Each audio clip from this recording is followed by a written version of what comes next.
민재야, 잘할 수 있지? 아무데나 기웃거리지 말고 늘 매사에 침착하고 빨간불 파란불에 흥분하지 말고. 걱정 마. 잘할 수 있다니까 진짜.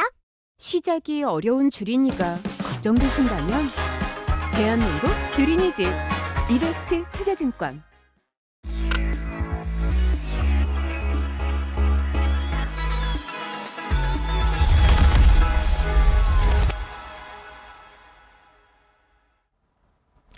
네, 안녕하세요. 이베스트 건설 건자재 그리고 부동산 담당하고 있는 김세련 연구원입니다.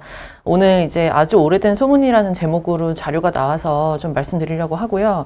일단은 최근에 이제 건설사들이 뭐 PF 우발부채 관련된 어떤 그 기사들이라든지 부동산 시장에 되게 무서운 뉴스들이 많이 나오는데, 참고로 증권사들은 제가 알기로 지난 4분기에 이 PF 관련된 충당금을 이미 실적에 반영한 걸로 알고 있습니다. 근데 건설사들은 아직은 소위 말하는 다운사이클에서 발생할 수 있는 여러 가지 비용들, 뭐 이를테면 할인 분양에 따른 추가 비용이라든지 뭐 그런 것들이 아직 표현되지 않았기 때문에 연중에 한 번 정도는 손익이 한번 깨지는 그런 시점이 오지 않을까라는 생각이 들어서 준비한 자료라고 보시면 되고요. 부제는 10년 만에 들이오는 PF, 미분양 그림자라는 제목이고, 사실 이제 저희가 과거 10년의 주택 조정기 당시에 건설사들이 주택 부문에서 좀 크게 손실을 경험한 경험이 실제로 있습니다. 그래서 그게 이제 어느 정도일지를 좀 점검을 해보는 자료라고 보시면 될 것 같고요. 일단 리스크 차원에서의 결론은 건설사들이 과거에 비해서는 그 손실이 발생한다 하더라도 그 금액이 일단 크지는 않을 거다라는 게 전체적인 일단 전제 내용이고, 유동성 리스크에서는 비켜 있다, 뭐 이런 이제 주제인데, 그 파트별로 일단 내용을 좀 말씀드려 보면요.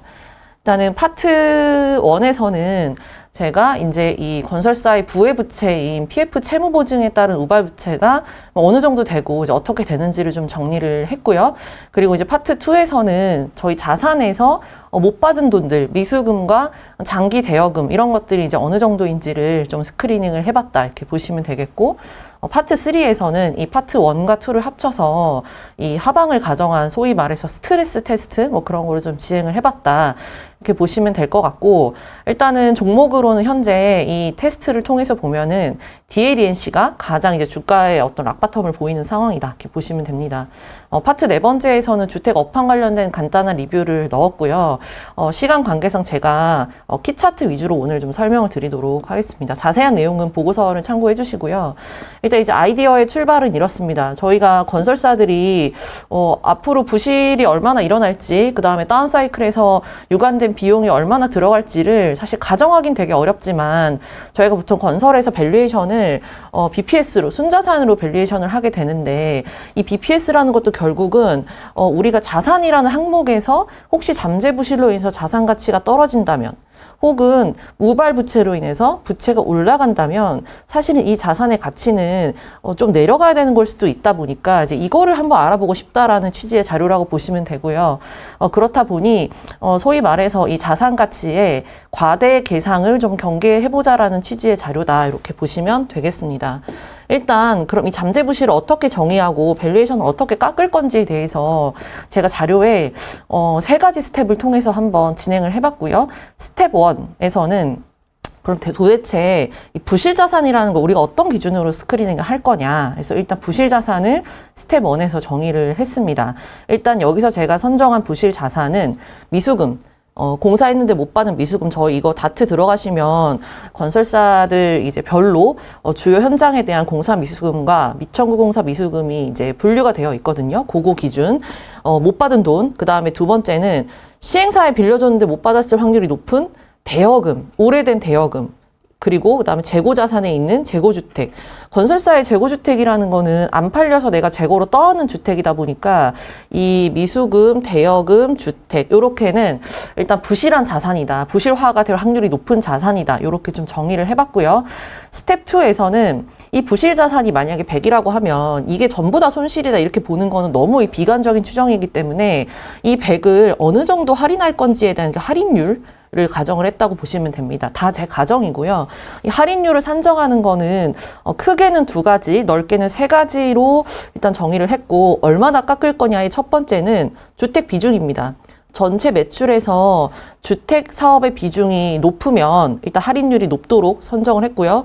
두 번째로는 저희 PF 중에서 아직 삽을 안 뜬 이 미착공 PF 비중이 많을 경우는 할인율이 높도록 선정을 했습니다. 제가 뒤에서 비율 같은 것도 좀 정리를 해뒀는데 자세한 비율은 보고서를 보시면 될 것 같고요. 일단 요거 두 개를 고려해서 주택 사업이 많거나 미착공 PF가 많을 경우는 할인율이 높게 이제 선정을 하되, 다만 여기서 저희 PF 보증 채무 대비해서 현금이 많을 경우, 예를 들면 PF 보증 채무가 뭐 0.8조다. 근데 현금이 1.2조다. 그럼 이 나누기 한 이 비율만큼을 여기에 다시 곱해서 할인율이 이제 할인될 수 있도록 가정을 했습니다. 결론은 이 할인율이라는 거는 주택 비중이 많은데 미착공 비중이 많으면서 현금이 없으면 할인율이 높게 정의되도록 일단 가정을 해뒀고요. 스텝 3에서는 그 1번과 이제 2번을 고려해서 이제 BPS를 깎았다 이렇게 보시면 될 것 같고, 이러한 작업을 했던 이유가 뭐냐면, 예를 들어 A라는 건설사가 지금 주가가 이제 500원인데 지금 BPS가 500원이다. 그럼 저희가 PBR이 1배가 되겠죠? 근데 여러 가지 잠재부실을 가정했더니 조정 BPS가 300원으로 작아졌다. 그럼 동일한 주가에서 지금 PBR이 어떻게 되죠? 이제 1.7배가 되는 거죠. 그러니까 어떻게 보면은 당연히 북밸류를 깎았기 때문에 PBR이 이제 비싸지는 이런 결과를 보는 거라서, 일단 건설사가 얼마까지 비싸질 수 있느냐에 대한 어떤 가정을 해봤다. 자료 보시는 것처럼 하방을 점검해 봤다. 이렇게 보시면 될 것 같습니다. 일단 그 파트 1의 이제 주요 내용인데요. 저희 그 최근에 이제 PF 관련된 되게 기사들이 많은데, 결론은 저희 유동성 리스크에서는 자유롭다. 왜냐하면 이게 지금 대형 건설사 합산인데 여기 지금 현금이 9조 원 있고요. 시간 지나면서 많이 늘어났는데 PF 채무 보증은 7조 원으로 많이 감소했습니다. 즉, 이 어마어마한 부채가 전부 다 저희 부채로 전이가 된다고 하더라도 보유하고 있는 현금이 많기 때문에 회사가 망하지 않는다라는 결론은 말씀드릴 수 있을 것 같은데, 문제는 아까 이제 설명드렸듯이 저희가 이제 그 부동산이 다운사이클일 때 사업을 진행하기 위해서 필요한 여러 가지 비용들이 있습니다. 뭐 예를 들면 PF 이제 롤오버 하면서 이자 비용이 올라간다던가 등등의 어떤 이 비용 발생 가능성은 있는 거라서 유동성은 오케이인데 손익은 뭐 반영될 가능성이 있다. 뭐 이 정도로 이해해 주시면 될 것 같고요. 그래서 여기 보시는 것처럼 추가 비용 발생 가능성은 이제 있다. 이렇게 보시면 되고, 두 번째는 파트 2에 관련된 차트인데, 이제 이게 뭐냐면 제가 아까 못 받은 돈이라고 말씀드렸지만 이제 표현으로는 현안 리시버블이다 이렇게 좀 표현을 해봤고요. 이 못 받을 수 있을지도 모르는 돈을 나름의 어떤 저의 기준으로 스크리닝을 해봤을 때 2021년 대비해서 2022년에 증가율을 한번 살펴보자라는 거고, 그렇게 봤더니 지금 현대건설, 대우건설, GS건설 3사가 22년에 21년 대비해서 못 받을 돈이 늘었다 이렇게 보시면 될 것 같고요. 오른쪽에 빌려준 지 오래된 자산이죠. 장기 대여금의 추이를 보면은 요게 이제 2008에서 2013년까지 과거 주택시장 다운사이클에서의 저희 장기 대여금인데, 지금 현재는 주택 조정기에 비해서 이 장기 대여금이 아주 크게 늘어난 것을 보실 수 있습니다. 그래서 왜 이런가 살펴봤더니 보시면 재개발 재건축이 많아져서, 저희 재개발 재건축이 많아지면은 조합들에게 이제 사업비 대여를 많이 하게 되거든요. 그래서 이 장기 대여금이 늘어났는데, 이건 역시도 뭐 이제 사이클이 좋을 때는 사실 뭐 영업 전략일 수 있지만 다운 사이클에서는 저희 약간 리스크로 좀 작용을 할 수도 있어서 이 장기 대여금도 약간 이제 좀 모르겠다. 그래서 지금 현안 자산 두 개를 점검을 해본 상황이라 보시면 되고요. 아까 이제 그 1페이지에 저희 가정으로 돌아가서 그렇게 이제 1번, 2번 스텝을 통해서 BPS를 깎았더니 2010년 기준 과거 숫자를 한번 검증해보자는 건데, 종목들의 밸류에이션이 이제 다 이제 비싸지는데 그 중에서 밸류에이션이 가장 많이 비싸지는 회사 두 개가 2010년 당시 기준으로 대우건설과 HDC 현산이었다. 이 두 종목이 PBR 변동이 가장 이제 컸다고 보시면 되고요.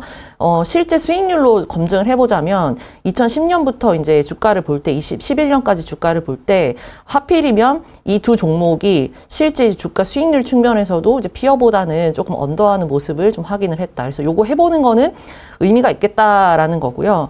지금 최근에 이제 저희 2022년 기준으로 스크리닝 해보면은 현재 사실 과거보다 이렇게 많이 비싸지진 않지만 있지만 지금 스크리닝 되는 종목은 이제 대우랑 GS다. 이렇게 보시면 될 것 같고요. 일단 전체 그냥 건설주 기준으로 볼 때 저희가 PBR이 지금 컨센서스 기준으로 이제 0.4배 정도 됩니다. 근데 오른쪽 차트는 제가 조정한, 제가 임의로 깎은 BPS 기준으로 얼마나 비싸지냐는 건데 지금 보시는 것처럼 0.5배가 되거든요. 결론적으로 말씀드리면 저희 잠재 부실을 고려해서 합산 기준 건설사의 PBR은 하방 리스크가 20% 존재한다라는 의미고, 이 자료를 통해 말씀드리고 싶은 건 건설주의 턴어라운드 시점이 아직은 좀 유연하다라는 것과 뭐 주가가 반등을 하더라도 기술적 반등이지 이런 잠재 부실을 고려하면은 한 번 정도는 주가가 조정될 가능성이 있다라는 판단이라서 아직은 저희가 건설주의 어떤 밸류콜을 드리기는 시기적으로 좀 이르다. 뭐 그런 게 전체적인 자료의 결론이라고 보시면 되고요.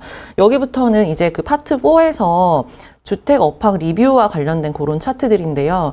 일단 제가 이제 건설사 손익이 한번 깨질 수 있는 가능성에 대한 차트를 몇 개 좀 보여드리자면, 일단 입주율입니다. 이 입주율은 전국 기준으로 이 주택산업연구원에서 2017년부터 조사한 거기 때문에 시계열이 뭐 대단히 길진 않지만 어쨌든 조사 이래로는 지금 역대급 최저로 떨어져 있는 상태이고요. 입주율이 떨어지게 되면은 건설사들이 이때까지 이제 이익으로 인식했던, 매출로 인식했던 매출 채권의 손상 가능성이 발생을 합니다. 그래서 입주율이 떨어지는 건 좀 좋은 시그널이 당연히 아니게 되겠고, 두 번째는 오른쪽 그림인데요. 저희 기사로도 많이 보셨겠지만 요즘에 자재 수급을 많이 못해서 입주가 지연되는 아파트들이 있다고 합니다. 그러니까 원래 저희가 입주가 이제 그 분양하신 분들과의 약속이기 때문에 입주가 늦어질 경우는 저희가 지체 보상금을 개인에게 지급을 해야 되거든요. 그래서 이러한 현상이 생긴다면은 지체 보상금이 발생하게 될 테니까 건설사들의 추가 비용 반영이 있을 수도 있고, 또 지연되는 또 다른 내용은 아마 이것도 많이 보셨을 텐데, 발주처가 되는 조합원들, 개인과 건설사 간에 공사비 증액으로 이제 좀 약간 다툼이 있는 그런 상황이거든요. 아무래도 물가도 많이 오르고 건자재 가격도 많이 올랐다 보니까 건설사가 공사비를 더 올려주지 않으면 뭐 키를 안 준다거나 이런 이제 기사들을 좀 심심치 않게 볼 수 있는데, 이러한 상황조차도 아까 말씀드렸듯이 당장은 알 수 없지만 연중에 건설사의 어떤 주택 마진을 깨트리는 그런 비용으로 발생할 가능성이 높겠다, 이렇게 보시면 되고요.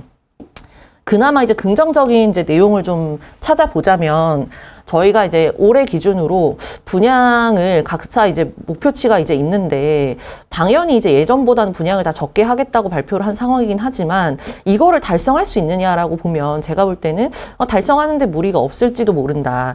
뭐 이를테면 지금 주택 경기가 안 좋은 거 대비해서 이를테면 현대건설의 경우는 이 정도 줄어드는 거면 공격적인 목표치 아니냐, 한 요렇게까지 떨어져야 되는 거 아니냐, 이렇게 생각할 수도 있는데, 제가 볼 때 이거 달성하는 거에는 무리가 없다라는 생각이고요. 그 이유가 뭐냐면 최근에 서울 지역에 뭐 영등포, 자이 이런 것도 보시면 거의 이제 청약 경쟁률이 엄청 높고 거의 완판이 될 것 같은 그런 분위기거든요. 이유는 가격이 시세보다 좀 합리적으로 나와서 그렇습니다. 그래서 오른쪽 보시면 이게 그 국토부에서 이제 매년 10월에 발표하는 지표인데, 주택 보유 의식이라고 해서 이제 사람들에게 설문을 하는 거거든요.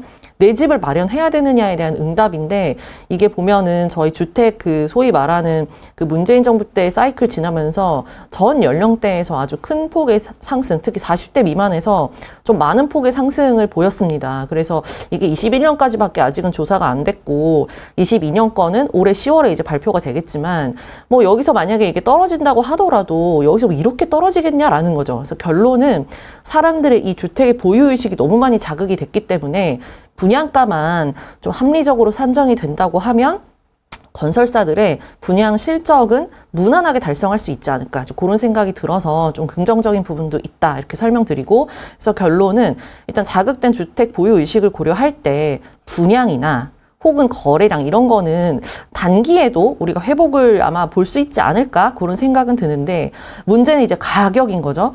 가격의 반등은 지금 시점에서는 좀 요원하지 않나. 거래가 많다고 해서 무조건 가격이 오르는 건 아니기 때문에 좀 높아진 금리를 생각했을 때 가격 반등까지 보는 거는 좀 장기전까지 가야 된다. 뭐 이 정도로 설명드리면 오늘 준비한 보고서는 다 설명드렸습니다. 뒷부분에 이제 몇 가지 그 그림을 좀 더 보여드리면요. 파트 2에서 이제 저희 그 못 받은 돈들에 대해서 제가 어떻게 스크리닝 했는지를 좀 설명드리고 싶은데, 보시면은 이제 아까 제가 말씀드린 현안 리시버블이라는 뭔가 이제 문제가 될 것 같은 못 받은 돈을 어떻게 스크리닝을 했냐. 5가지 기준으로 스크리닝을 했고요. 첫 번째는 전년 매출액 대비해서 이 프로젝트가 5% 이상이냐? 그러니까 큰 거냐? 라는 것과, 그리고 두 번째는 못 받은 돈은 손상차손을 제외한 순액 기준으로 계산을 했고, 그리고 세 번째는 이 못 받은 돈, 미청구 공사랑 공사 미수금이 이 프로젝트에서 인식한 매출액보다 15% 이상이거나, 혹은 이 못 받은 돈이 전체 수주금액 대비해서 10% 이상인 경우. 그러니까 이 두 개의 결론은 뭐냐면은, 내가 매출액은 100으로 인식을 했는데 여기서 못 받은 돈이 150억, 1000억으로 인식했는데 못 받은 돈이 150이나 있으면 일단 해당된다. 이렇게 가정을 했다고 보시면 되는 거거든요. 그래서 이 1, 2, 3, 4를 통해서 뭐가 현안 리시버블이냐를 가정을 했고, 5번째, 대신에 이게 이런 상태라고 하더라도 공사 진행률이 이제 많이 안 올라온 경우는 변동성이 생길 수 있기 때문에 이런 경우는 이제 제외했다. 이렇게 보시면 되고요. 그렇게 했을 때 이제 회사별로 현대건설, 대우건설, GS건설, 현대산업개발, 그리고 삼성엔지니어링까지 일단 현안 프로젝트들이 지금 어떤 게 있는지를 좀 정리했으니까 이 표는 한번 참고해봐 주시면 좋을 것 같고요. 이 표에 스크리닝 되는 그 사이트의 경우는 뭔가 문제가 터졌을 경우에 이 손상 처리를 할 확률이 상당히 높은 프로젝트들로 선정이 된 거다. 이렇게 이해해 주시면 네, 될 것 같습니다. 뭐 일단 자세한 내용은 좀 보고서를 참고해 주시고요. 이상으로 수요 리포트 마치도록 하겠습니다. 감사합니다.